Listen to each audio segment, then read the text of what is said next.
Start.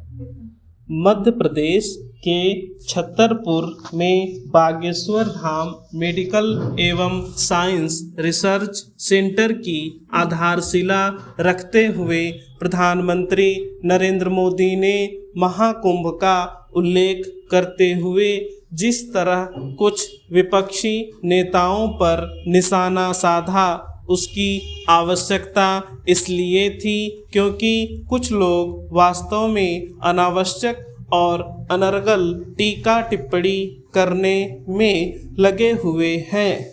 इसकी अनदेखी नहीं की जा सकती कि लालू प्रसाद यादव ने किस तरह महाकुंभ को फालतू करार दिया और ममता बनर्जी ने उसे मृत्यु कुंभ की संज्ञा दे दी। इसी प्रकार कुछ अन्य विपक्षी नेताओं ने महाकुंभ को लेकर ऐसे बयान दिए जो वहां जाने वाले लोगों को भयभीत और आशंकित करने वाले थे। यह स्पष्ट दिखा कि ऐसे बयान उत्तर प्रदेश की योगी सरकार को नीचा दिखाने के लिए तो दिए गए, धर्म और आस्था का उपहास उड़ाने के लिए भी दिए गए।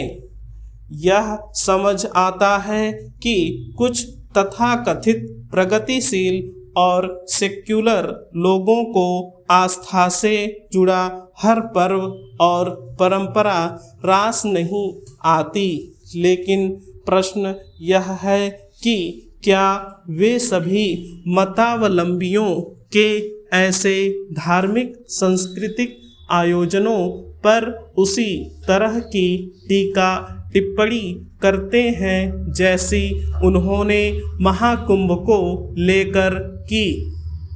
महाकुंभ केवल एक धार्मिक समागम ही नहीं है, यह भारत की संस्कृति का भी परिचायक है। इस बार महाकुंभ में जितनी बड़ी संख्या में श्रद्धालुओं ने भाग लिया वह अकल्पनीय है। विश्व में इतने विशाल जन समूह को आकर्षित करने वाले धार्मिक, सांस्कृतिक और सामाजिक आयोजन की कोई मिसाल नहीं मिलती। प्रधानमंत्री ने सही कहा कि महाकुंभ भारत की संस्कृति, आस्था और एकता का प्रतीक है।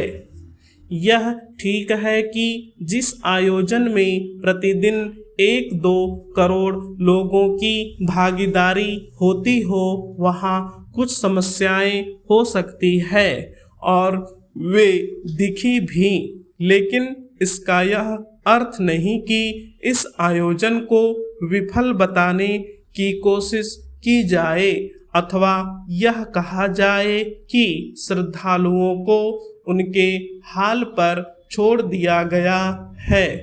इसे छिद्रान्वेषी मानसिकता की कहा जाए कि कुछ लोगों ने चुन चुनकर इस आयोजन की समस्याओं को गिनाने में अतिरिक्त दिलचस्पी दिखाई और इस क्रम में वहां मची भगदड़ का जिक्र करते हुए यहाँ तक कहा कि उसमें हजारों लोगों की मृत्यु हुई है।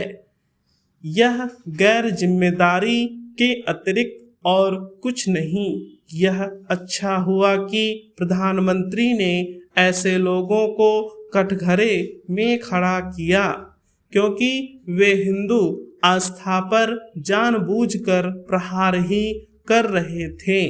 ऐसा लगता है कि महाकुंभ पर मीन मेख निकालने वाले विपक्षी नेता यह विस्मृत कर बैठे हैं कि भाजपा भारतीय संस्कृति के परिचायक आयोजनों को सदैव ही विशेष महत्व देती है और यदि उसने महाकुंभ के संदर्भ में ऐसा ही किया तो यह समय की मांग थी, क्योंकि इसमें करोड़ों लोगों की भागीदारी सुनिश्चित थी।